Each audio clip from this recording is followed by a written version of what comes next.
Hello, this is Katie Harmon here at Great Basin College PSC 403C, my final project for spring 2019 semester on genetically modified organisms and whether there's enough federal oversight or not. Genetically modified organisms are organisms whose genetic makeups have been biologically altered by inserting, deleting, or mutating their genes. This is becoming more popular worldwide. However, in the United States is the largest producer of genetically modified crops, coming in at around 40% of the total production worldwide.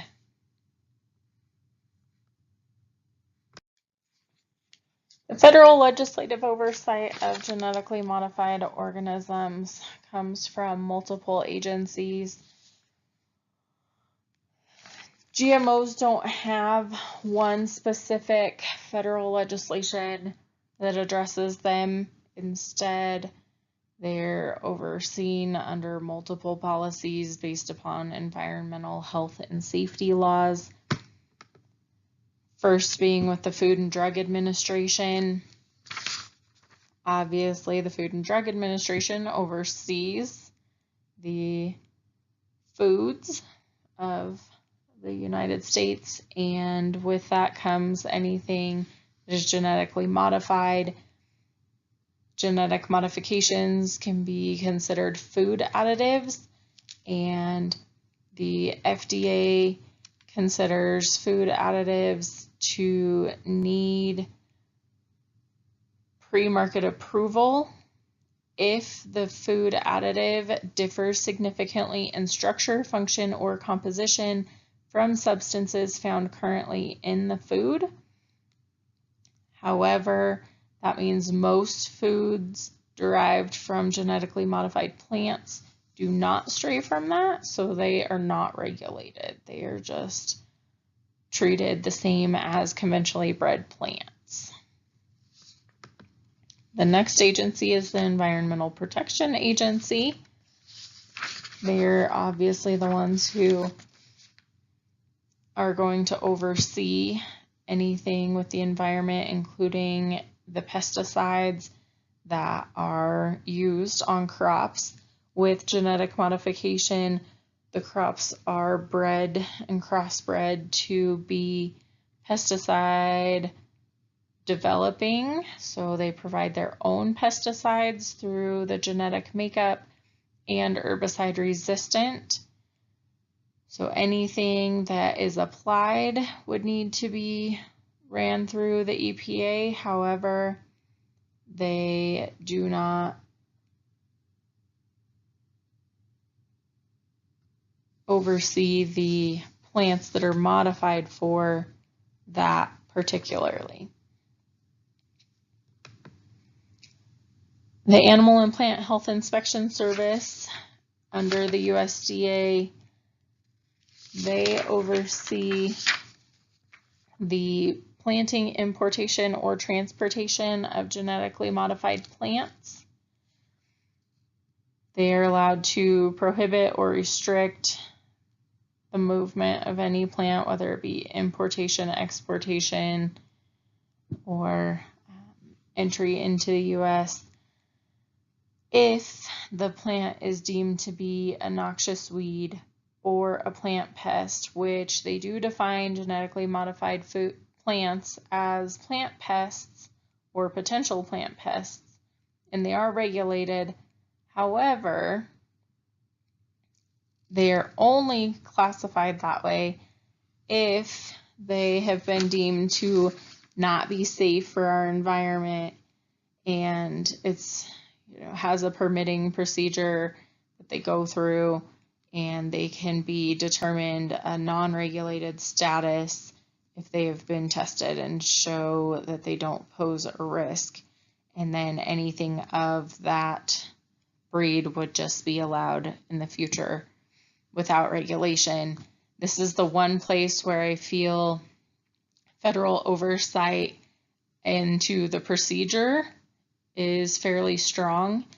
For the most part, federal regulation of GMOs only looks at the final product and the outcome of the plants, not necessarily the plants themselves.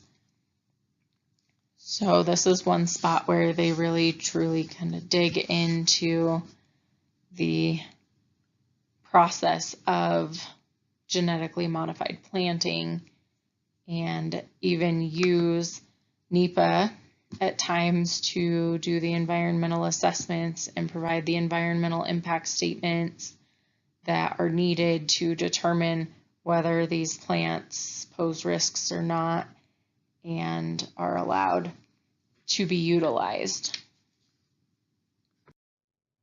Does the current legislation measure up?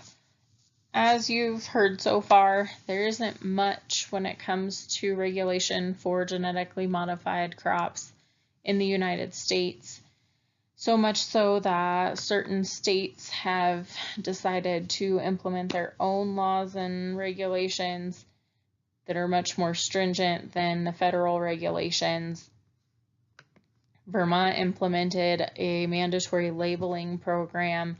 All foods sold in stores must be labeled, with the exception of dairy and meat, that they have been produced by genetic modification. Oregon is following suit in the labeling. They are petitioning even higher up to Congress to have a federal labeling regulation. Alabama took another route and is implementing more stringent scientific research into modern agriculture involving genetic modification to try and see what those results truly are as far as risks go. California and Hawaii both have counties who have not allowed the production of genetically modified crops within county limits. So there are multiple levels and obviously many supporters who believe that a more stringent approach is needed for genetically modified crops. The Cartagena Protocol was developed by the United Nations. So in comparison to other countries, the United States is far behind. And in this protocol that the United Nations got together, the U.S. has come to the meetings and observed, but is not an active party and will not adopt the protocol, which states that stringent scientific research is completed on these products, labeling programs, and just much more oversight by the federal governments in their countries.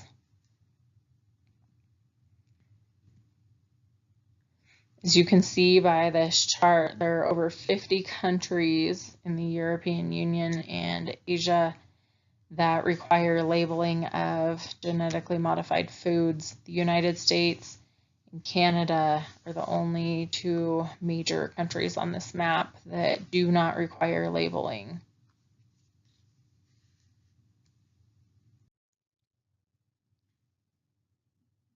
So some of the advantages to genetically modified foods: increased production.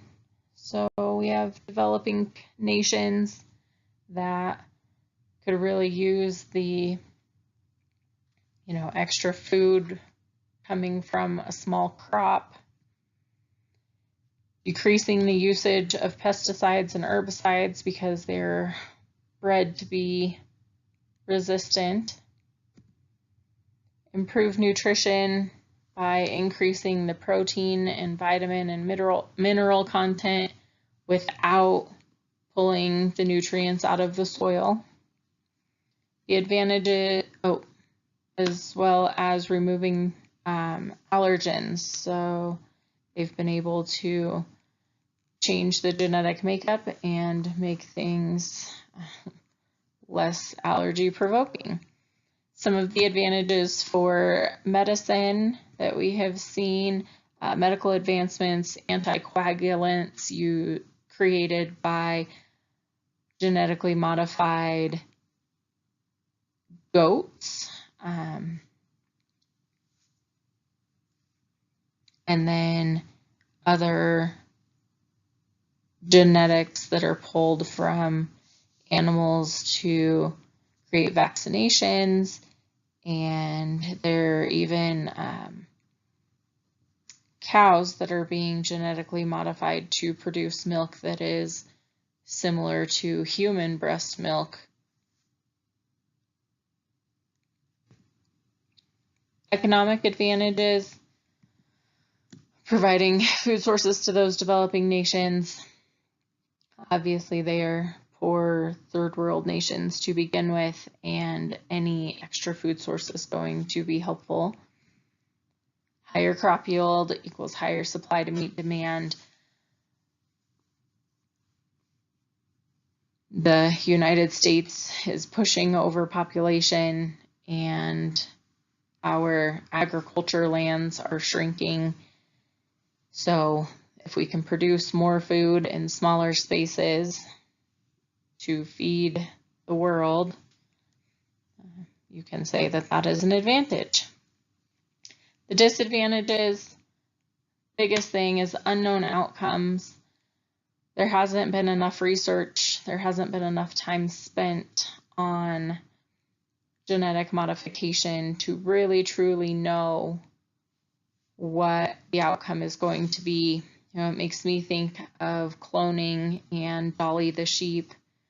I think it just passed away not too long ago, and it had been, you know, some 20 years since they had cloned Dolly.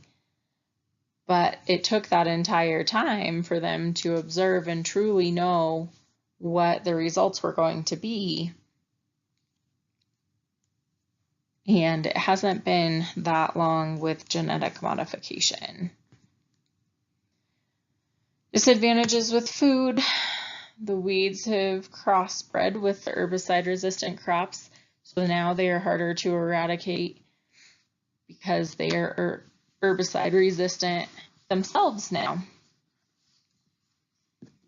Increased allergen exposure. I know I said one of the advantages was removing the allergens.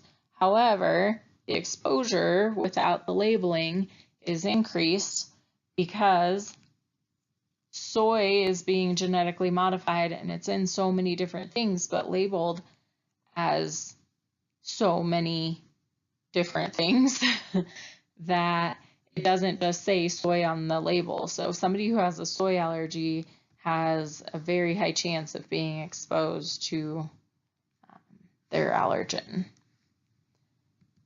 Medicine, hazardous gene products from gene therapy. So we don't really know what the outcome is going to be when we combine these genes together, and the results aren't always good. There are a few ethical and philosophical issues, such as designer children. Does this give people the option to say, I only want a boy with blonde hair and blue eyes and is more than 6 feet tall and extremely smart and athletic and, you know, going to be the next rocket scientist? It seems like a leap, but the more we get into genetic modification, the less likely it seems like it's too far off for something like that to happen. Infinite extension of lifespan, that's something else. If we start playing with genetics, you know, we get into that like God complex of, you know, should we be messing with the lifespan and the genetics of what we have? Suggested legislation. My biggest thing is for this further research. I am a big proponent of better safe than sorry, and you know, maybe it delays providing food to some of the developing nations a little bit longer, but I would rather know that what we're providing them is safe than find out later that, like, the water leak that caused cancer or any natural disaster or man-made disaster like that could have been prevented had we taken further time to research it. So just time, and we need to wait and see and have the time that we need to really figure out whether it's safe or not. And mandatory labeling, I think that's the least that we can do. Give people the choice. If they don't want to put genetically modified crops and foods and medicines into their body, they should be able to choose that option, and it should be an easy choice. There are currently programs such as the Non-GMO Project that are out there lobbying for these sorts of legislation, and you can buy products that have been non-GMO verified, but that doesn't mean that everything in the grocery store that is a non-GMO product is actually labeled that way. So it would be nice if you flip over the back of a product and read it just the way that you read the calorie content or sugar content, whatever it may be, whether or not it's been genetically modified. So you decide, do we have enough federal oversight, or is there a major lack thereof? Is there a big deal? What's the difference? Does it even matter? Are we going to be around long enough for it to matter?